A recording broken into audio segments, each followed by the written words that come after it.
সুপ্রিয় দর্শক, সবাইকে আমন্ত্রণ জানাচ্ছি ফার্মিং ফিউচার বাংলাদেশ নিবেদিত দীপ্ত কৃষি সংলাপে, পাওয়ার্ড বাই কাজী ফার্মস। দীপ্ত কৃষি সংলাপের মাধ্যমে আমরা নিয়মিত কৃষির নানাবিধ সমস্যা ও তার সমাধানের উপায় নিয়ে আলোচনা করছি। আমরা এই সপ্তাহে আলোচনা করছি কৃষিতে জলবায়ুর প্রভাব মোকাবেলায় করণীয়। এই বিষয়ে আলোচনার জন্য আমাদের সাথে আজকে স্টুডিওতে যুক্ত হয়েছেন doctor Mrinmoy Graha Neogi, agriculturist, deputy project director, the university of western Australia; doctor Eric Huttner, research programme manager, ACIAR, Australian centre for international agriculture research; and doctor Pratibha Singh, south Asia regional manager for ACIAR, who is working both in Asia region and Bangladesh. দর্শক, আমরা জানি সাম্প্রতিক সময়ে জলবায়ুর পরিবর্তন এবং এর প্রভাবের কারণে বন্যা, খরা, অতিবৃষ্টি কিংবা তাপমাত্রা বৃদ্ধির ফলে কীটনাশকের ব্যবহার বেড়ে গেছে, কারণ কীটপতঙ্গের পরিমাণ বেড়ে গেছে, লবণাক্ততা বাড়ছে এবং সেই পাশাপাশি আমরা দেখতে পাচ্ছি যে নির্ধারিত সময়ে যে ফসল আবাদ করা হতো বা কর্তন করা হতো সেই সময়গুলো পরিবর্তন হচ্ছে। তো এই জলবায়ু পরিবর্তনের প্রভাব মোকাবেলায় আসলে কী করণীয় এবং আমরা কতটুকু করছি, বা বাংলাদেশের স্মল হোল্ডার বা প্রান্তিক কৃষিতে যারা জড়িত আছেন তারা এই জলবায়ুর প্রভাব মোকাবেলায় কী করতে পারেন সেই প্রসঙ্গে আমরা আলোচনা করব। আমি আর একটু বেশি আলোচনা করতে চাইবো এই জলবায়ু পরিবর্তন নিয়ে আসলে বাংলাদেশে কী গবেষণাগুলো হচ্ছে।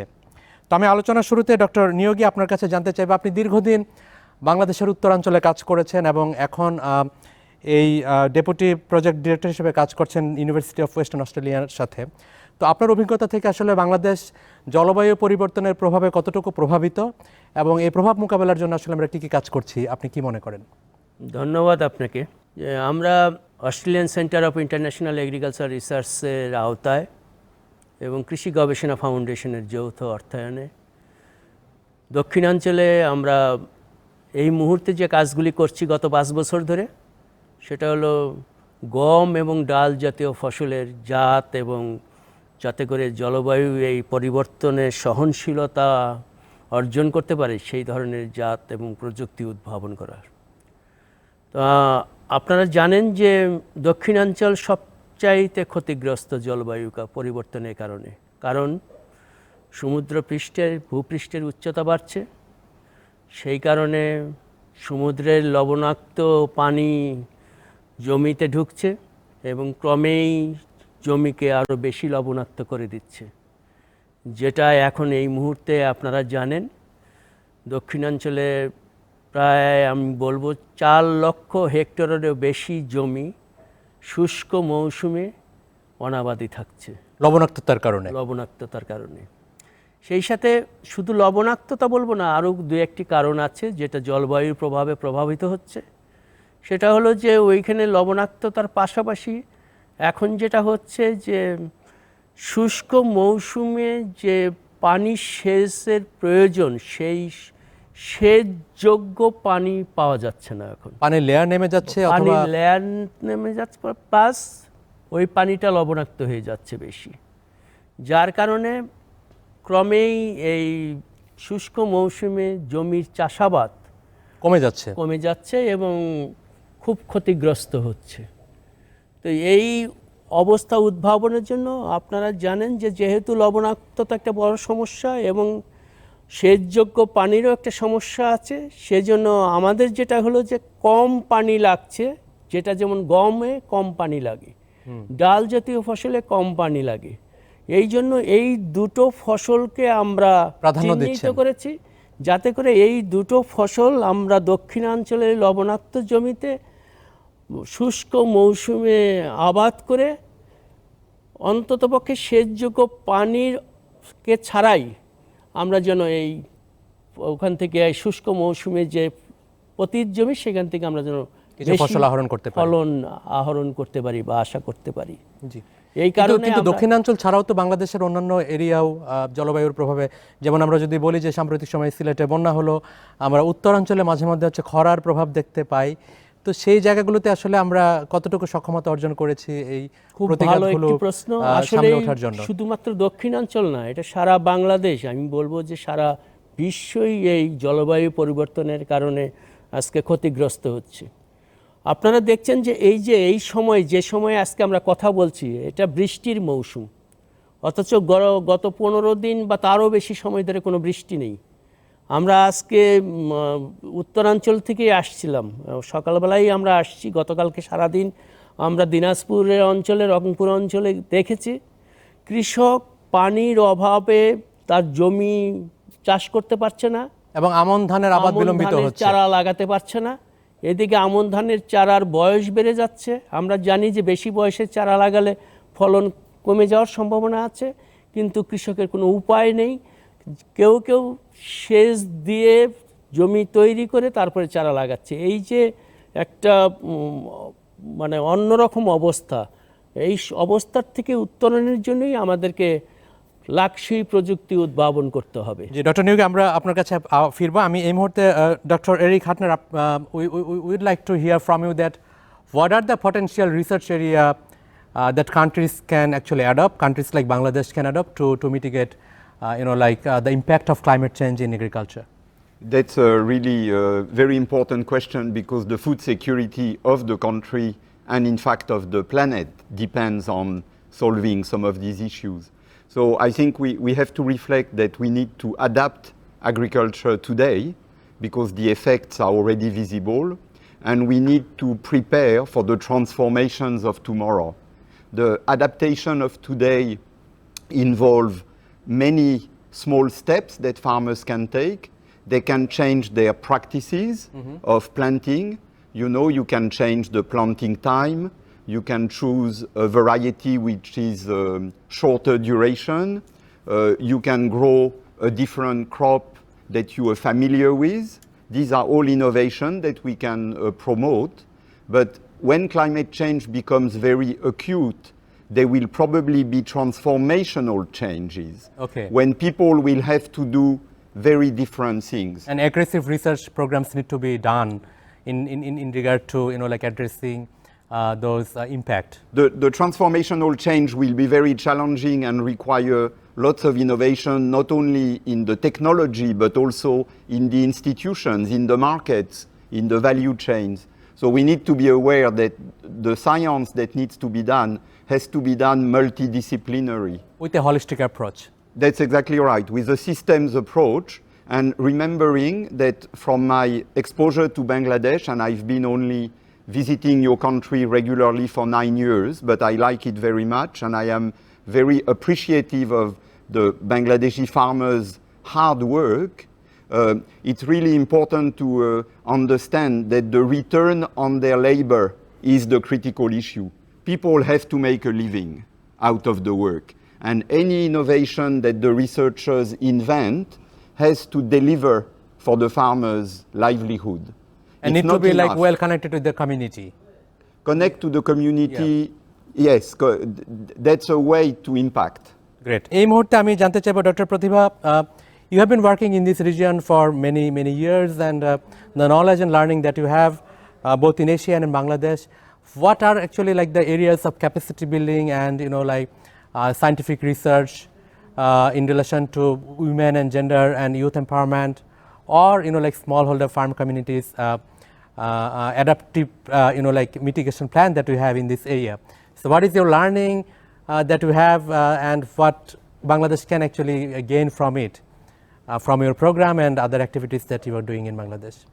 Thank you. So I just start with, as a part of Australian Foreign Aid Program, Australian Centre for International Agriculture, we connect Australian researchers to developing world.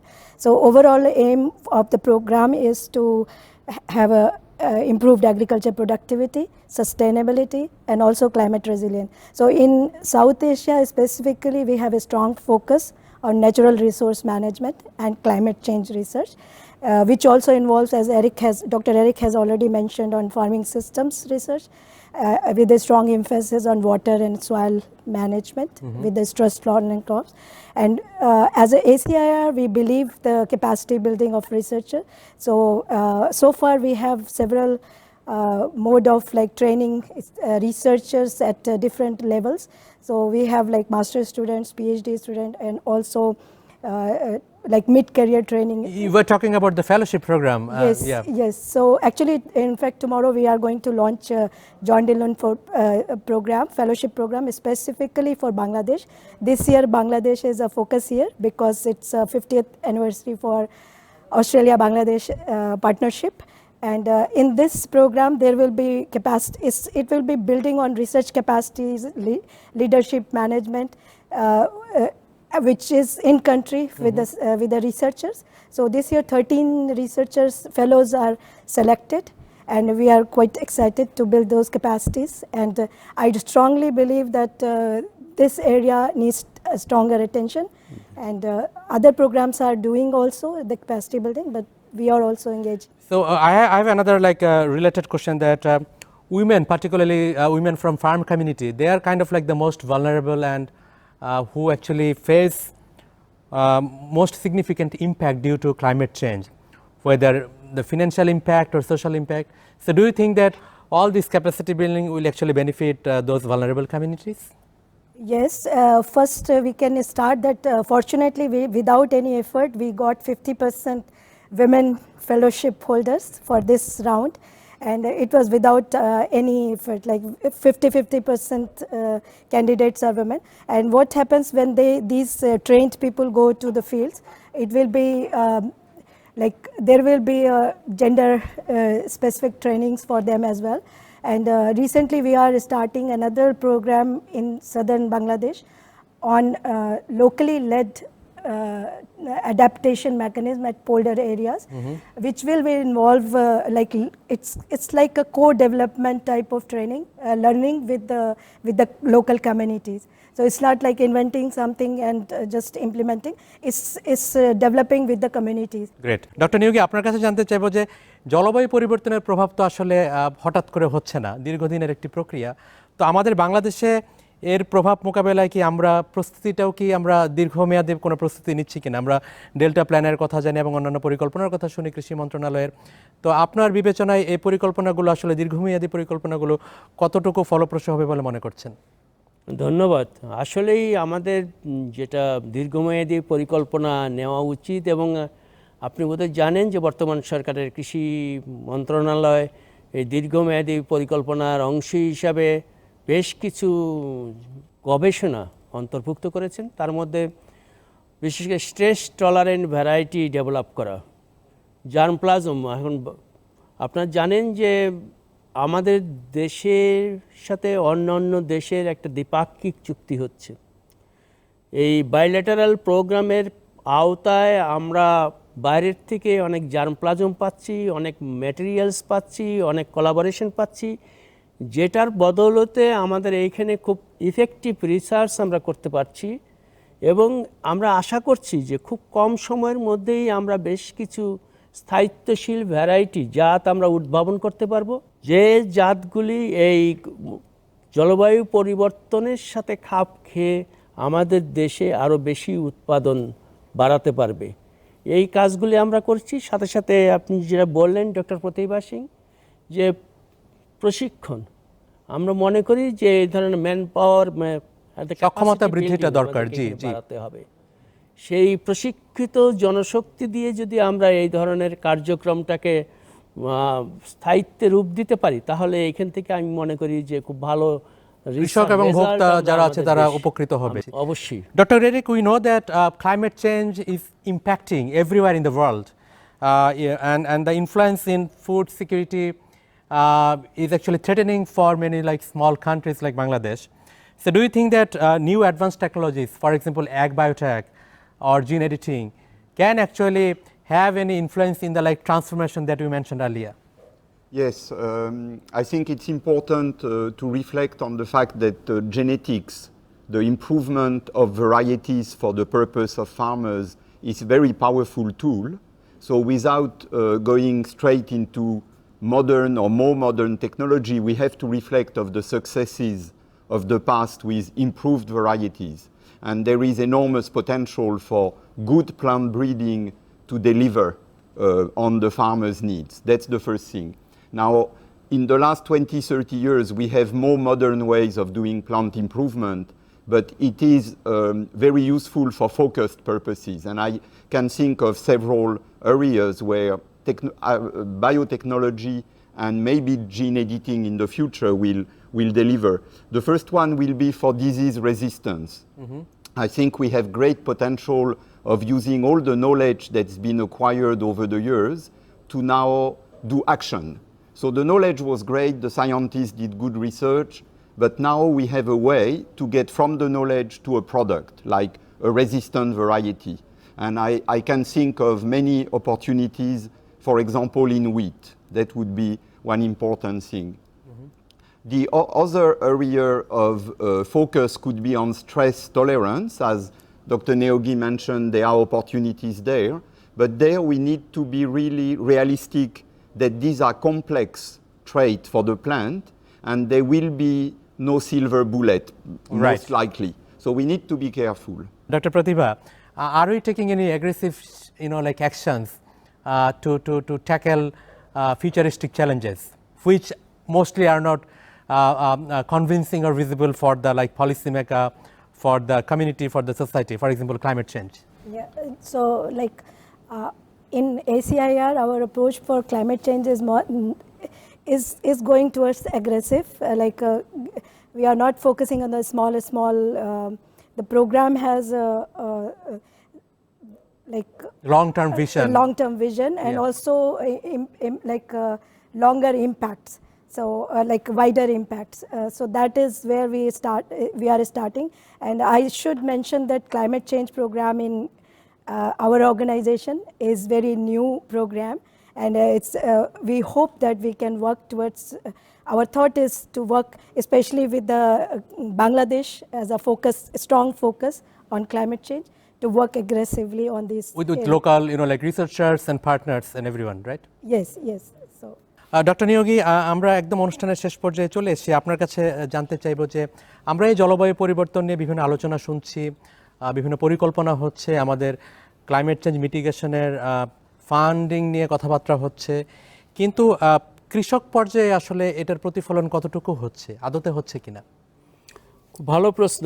আসলেই যেটা হচ্ছে যে আমাদের এন্ড ইউজার বা কৃষক যদি এখান থেকে তার ঈপ্সিত লাভ না পায়, তাহলে আমাদের টোটাল এই যত বড় প্রোগ্রাম বলেন রেজাল্ট পাবে না। সেই ক্ষেত্রে আমরা জানি, আমরা বলছি যেরকম, জাস্ট একটা উদাহরণ দিচ্ছি, এটা পার্টনারশিপ অত্যন্ত গুরুত্বপূর্ণ। আজকে অস্ট্রেলিয়ার সাথে বাংলাদেশের যে পার্টনারশিপ ACIR এর মাধ্যমে হচ্ছে বা আমরা কাজ করছি, সেখানে আপনার জাস্ট একটা উদাহরণ দিলে আপনার বলতে পারি যে দক্ষিণাঞ্চলে কাউপি বা ফেলন ডাল অত্যন্ত জনপ্রিয় এবং পুষ্টি সমৃদ্ধ, কিন্তু এই ফেলন ডালের জাত পেতে গেলে আমরা দেখছি শুধুমাত্র এই পার্টনারশিপের বদৌলতে অস্ট্রেলিয়া ACIR সহায়তায় আমরা 350টি জার্মপ্লাজম দেশের বাইরের থেকে এখান থেকে নিয়ে আসতে পারছি, যেগুলি বাংলাদেশে আমাদের বাংলাদেশ কৃষি গবেষণা ইনস্টিটিউটের বিজ্ঞানীরা এখানে গবেষণা করছেন, এবং এই 350টি জার্মপ্লাজমের থেকে তারা 4টি জার্মপ্লাজমকে সিলেক্ট করছেন, যে জার্মপ্লাজমে আমরা মনে করছি যে উইদিন এ শর্ট টাইম, খুব কম সময়ের মধ্যেই আমরা এই দেশকে খুব ভালো কাউপির জাত দিতে পারবো, যে জাতগুলি জলবায়ু সহনশীল এবং লবণাক্ত সহিষ্ণু জাত হিসাবে কৃষকরা উপকূল অঞ্চলে তাদের জমিতে চাষাবাদ করে এর থেকে ঈপ্সিত ফলাফল পাবে। এই যে ফলাফল পাওয়ার যে বিষয়টা, যে এটা কৃষক পর্যন্ত যদি না যায়, তাহলে আমি মনে করি আমার কোনো কার্যক্রমে আসলে সফলতা পাবে না। সেই ক্ষেত্রে আমরা মনে করছি যে এই ধরনের একটা পার্টনারশিপের বদলতে আমরা এইটাকে স্থায়ী আন্তর্জাতিক বিভিন্ন কোলাবোরেশন বাড়ানো দরকার। জি, ধন্যবাদ ডক্টর নিয়োগী।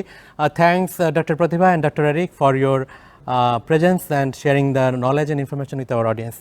দর্শক, আমরা আজকে আলোচনা করছিলাম বাংলাদেশের কৃষিতে জলবায়ু পরিবর্তন এবং এর প্রভাব এবং সেসব মোকাবেলার বিভিন্ন বিষয় নিয়ে। আমরা জানি জলবায়ু পরিবর্তন শুধু বাংলাদেশ নয়, সারা পৃথিবীতেই এবং বিশেষ করে কৃষিতে একটি প্রভাব রেখে যাচ্ছে। কিছু প্রভাব আছে স্বল্পমেয়াদী, কিছু প্রভাব আছে দীর্ঘমেয়াদী। আমাদেরকে কাজ করতে হবে জলবায়ুর প্রতিঘাত এবং এর অভিযোজনকে কাজে লাগিয়ে কি করে আমাদের স্থানীয় যে প্রযুক্তি আছে, নলেজ আছে, সেটাকে আরও বেশি করে ফলপ্রসূ করা যায় এবং মাঠ পর্যায়ে কৃষকরা যাতে উপকৃত হয়, সেই ধরনের প্রযুক্তি নিয়ে আমাদের আরও কাজ করতে হবে। সেই আশাবাদ ব্যক্ত করে বাংলাদেশের খাদ্য এবং পুষ্টি নিরাপত্তা যাতে বেগবান হয়, সেই প্রত্যাশা রেখে বিদায় নিচ্ছি ফার্মিং ফিউচার বাংলাদেশ নিবেদিত দীপ্ত কৃষি সংলাপের এই সপ্তাহের আয়োজন থেকে। আমাদের পরবর্তী অনুষ্ঠান দেখবার আমন্ত্রণ জানাচ্ছি শুক্রবার বিকেল 5টা 30 মিনিটে শুধুমাত্র দীপ্ত টিভিতে। সবাই ভালো থাকবেন, ধন্যবাদ।